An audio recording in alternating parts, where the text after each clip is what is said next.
Few things are harder than the mission of raising your kids. At the Dad Project, we get experienced dads to reveal what's worked for them, offering practical, time-tested advice. Being a successful dad is tough, and we're here to help you get it done. Welcome to the Dad Project.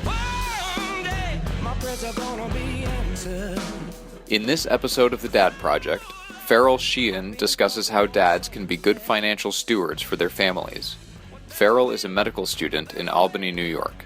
He and his wife have 2 children. When I first started to think about what I wanted to say, the only thing that came to my mind with financial planning was those cheesy books that you always see in the airport bookstore. They kind of have funny titles like The 6 Steps to Financial Freedom, Incredible Money Makeover in 10 Days. They all have kind of a shiny cover. There's a man with a suit. He's kind of got a funny smile. I think his only really financial plan is to sell a lot of books to bored people at the airport. But seriously, it's an important topic for us fathers to grasp because the bottom line is that prudent financial planning can really help us facilitate a lot of the noble dreams that we have for our family. So what initially had prompted me to start thinking a bit more earnestly about my financial plan was a change in the life of my family. I went from having a comfortable job in a large consultancy firm to living the life of a medical student, trying to figure out how am I going to support my family on savings and student loans. My life circumstances threw me in such a place that I was forced to sit down with my wife and think, what is the best way that we can live a dignified, happy family life on such a tight budget? So the advice that I'm going to share in this episode is really the fruit of a lot of the conversations that I had with my wife. And so I think if you don't remember anything else from this episode, it's important to spend at least once a year, sit down with your wife and make a plan. Okay, so my thoughts on family financial planning really follow a stepwise pattern. First, come up with a broad family outlook for spending money. This is kind of your foundation, your philosophy, how you're going to spend money, why you spend money, why is it important to spend money. Next, establish specific yearly goals based on that particular outlook that you've come up with. These are big ticket items like we're saving for a new car or maybe a house remodel. Lastly, we have to learn to connect the purchases that we make every day to those goals that we have already set up. So let's start at the beginning. Establishing a family financial outlook. I think it's important to start from the basics here. What is money for? When my wife and I were kind of going through this process, we wanted to avoid using our money as only a means to do fun things, using it as just a tool to escape the drudgery of all the work that we do to make that money in the first place. So the answer we came up with first is that money has to be a tool that can be used to provide for the basic needs. House over our head, food at the table. I think this is obvious. But besides that, we want to make sure that our money is always aimed towards the flourishing of everyone in the family, educationally, socially, culturally. It's this broad outlook that guides the specific goals that we set for our spending each month. So let me give some examples of how this outlook specifically looks like. I'll break it down into 2 areas. In the home, outside the home. In the home, it means that money is used to create a cheerful environment, a place where the family can easily recuperate from work and school, a place where the education of children is easily facilitated, and overall a positive place where friends and family can gather, feel at home, and spend time in conversation. I think outside the home, it means that money is used for transportation needs that make the task of each family member possible. It also means educational opportunities for everyone in the family, particularly ones that help us see how our work and relationships can be real opportunities to solve the problems of human life. This outlook also includes family excursion on weekends and vacations when possible. These are means for unique teaching moments, family bonding, and rest that allows us to return to our day-to-day with renewed energy. Finally, our outlook also includes using money to support charitable organizations, particularly when these charities are dedicated to alleviating some serious problem in our world that our family might not be able to help with in our day-to-day lives. I'm thinking in this way of contributing to organizations that might help with the homeless or addicted, or maybe setting up a school that's really committed to developing leaders to better the world, or maybe some political cause that you really believe will further the common good of society. I share these practical points of our outlook because they should be seen as a set of examples that can help guide us in creating a certain framework on your own. And it's a framework that will help us decide the specific financial goals that we want to set out each year. Alright, so now it's time to talk a little bit about how that outlook leads us into our specific goals. As I mentioned before, I think it's a good way for you and your wife to sit down, set aside some time during the year, and go through and think, what are the big financial goals that we have?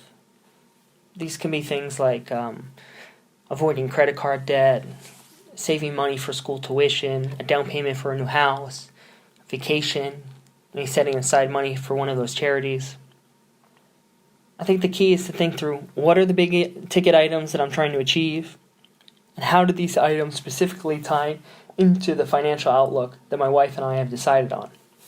Once we've decided on these specific goals, I think it can become a good idea to create a separate savings account. A place where you can pull money each month and see the progress that you're making towards that specific goal that you're saving towards. And then every few months, take some time to consider, alright, how's my progress going? Are there any obstacles getting in the way of me achieving the goal? Are those obstacles justified, or were they perhaps some superfluous spending? I'll try to give an example from my own life to drive this point home. A couple years ago, my wife and I were trying to set aside money to buy a car. So the first thing we did was try to think, how does buying a car fit into the outlook that we have already set up? Sort of the broad philosophy of why we spend money. Okay, so we thought, well, we're moving from a big city with plentiful public transportation to a city with far less public transportation, a place where all the shopping we needed to do, grocery store, clothing store, big retailers, would no longer just be walking distance or a few subway stops away. So it made sense that we would buy a car. Otherwise, it would be impossible for us to do our normal jobs if we were spending an hour taking 2 buses just to go to Target, when it otherwise would just be a 15-minute drive away. Okay, so we've kind of justified this big financial goal that we had. It fits into our overall outlook of about how we use our money, and now it's about trying to save for it. So I went ahead, I created an account, just something within my own banking system and just another savings account. And I started putting money aside on a monthly basis to pay for the car. And after a few months, I started to check. Alright, how am I doing? I'm trying to buy this car in the summer. Am I going to achieve that goal? I'm about 6 months out from it. And I noticed, I'm not going to reach the goal at the rate that I'm going at. Alright, what are these other expenses that I have? What are getting in the way? So I look a little closer, and it seems, well, maybe if I ate a few times less per month out at restaurants, maybe if I decided to take public transportation a few more times per month instead of ordering that Uber, I'd be able to throw in that extra $50, $100 that over the course of a few months will get me towards the goal that I had at the end of the summer. This is just an example from my own life, but I think it highlights the sort of consciousness that we have to develop as fathers if we're going to be good financial stewards for our family. We have to be systematic, have a set of questions each time we are trying to achieve a financial goal. Is this goal in line with my outlook? Am I making progress towards that goal? And what are the obstacles that are in my way? And are the obstacles justified or not? So once you have taken the time to think through the specific big purchases that you want to achieve, I think this is really where the hard part comes in.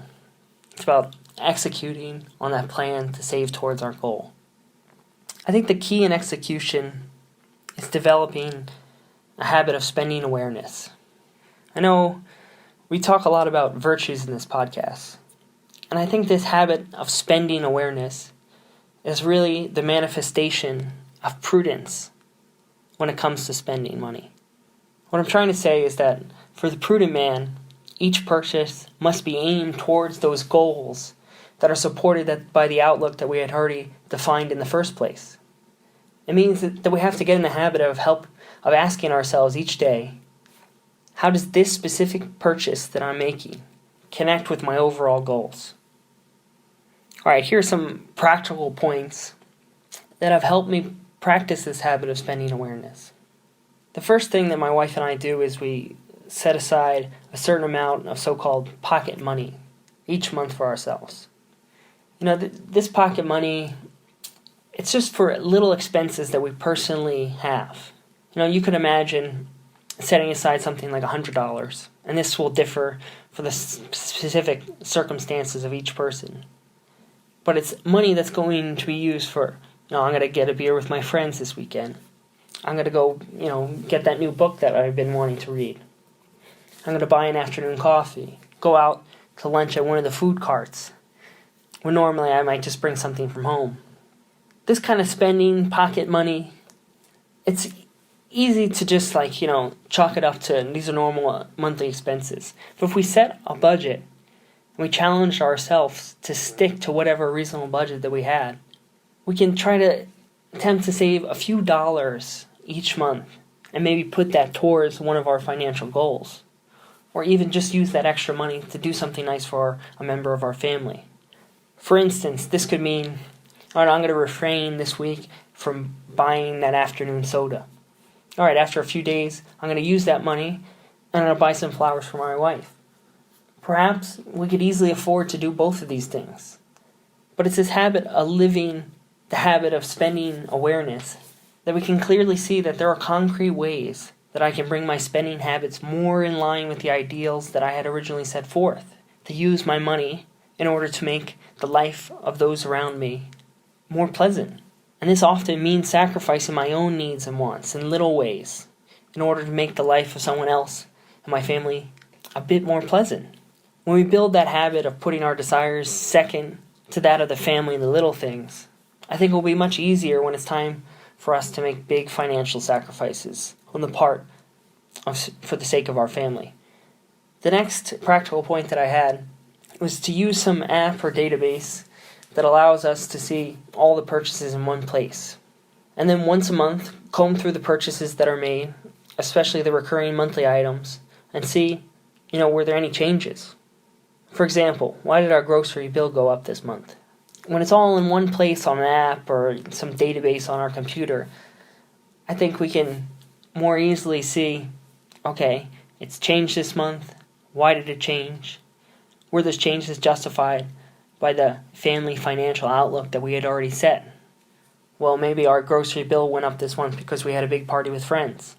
Okay, that's fine. It makes sense. This type of expense falls in line with the outlook that we had originally set out, and it was okay. It's not going to break the bank, and it was a justified change in our monthly habits. But it's only if we have some easy way that we can easily check 5-10 minutes that we're even going to begin asking those questions, getting in the habit of those questions of, are my expenses changing each month, and why? Finally, the habit of financial awareness calls for frequent discussions with our wife, especially about purchases that we're making outside of our normal monthly expenses and that pocket money that we have set aside. I think most of us will do this when we're buying a new car or thinking about spending a lot of money on a vacation. But it also should be true of the smaller things, like, I need a new winter jacket, a new pair of shoes. Maybe I want to get tickets to a concert for one of my children.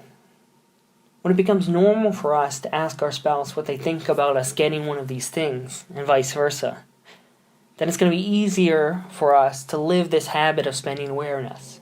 It's going to be easy for us to make sure that our purchases are connected to the goals that we had already set forth. Alright, well, before I conclude, I want to emphasize one final point that I think really underlies everything that I've discussed so far, and that is flexibility. The goals, the financial goals that we set, the timeline, the budget, they can't be these hard rules set in stone. Because life is always changing. The circumstances at one moment may require of us something very different than the circumstances of the next moment. And it's important to understand when we might have to switch our monetary figures for one of the financial goals, or even the timeline that we had set for one of those goals. In this way, I think flexibility can be a tool for us to avoid just being a miser with our money. So concerned about, all right, we set these goals, we have these ideals, we're trying to make them. And instead, the flexibility allows us to be truly prudent spenders, people who are generous when needed. I'll just give one just small example to drive this point home. Say it's reaching the end of the month, you've already spent all that pocket money that you use for your little expenses, but you know that a good friend of yours had lost his job, or he's just in a bad spot at the moment. It's this type of situation that I think flexibility is really called for. The really prudent thing is not to say, you know what, maybe next month I'll go do something. I already spent my $100 for the month, that's it. I think the real prudent thing is to throw whatever goal that we had out the window and do something for our friend that's going to cheer him up. It could just be a small thing. Going to the movie that he might like, just inviting him to grab a couple of beers over the weekend. The important thing is to remember that these financial goals and timelines are not the ends that we're serving, but it's that outlook that we had originally set up. That's what has to be the real driver for our spending. That outlook is grounded in using our money to make the lives around us a little bit better. So to just wrap up everything I said, take time with your wife, create a family financial outlook that influences your yearly, monthly purchase goals. Try to get into the habit of allowing those financial goals to influence the daily purchases that you have. These goals should be always in the back of your mind, and really connecting them to the outlook that you had already set out. And finally, don't be so rigid that your financial goals become a chain that tie you down in a way that you really lose sight of why you want to use money in the first place. And that's to help our family and those around us truly flourish.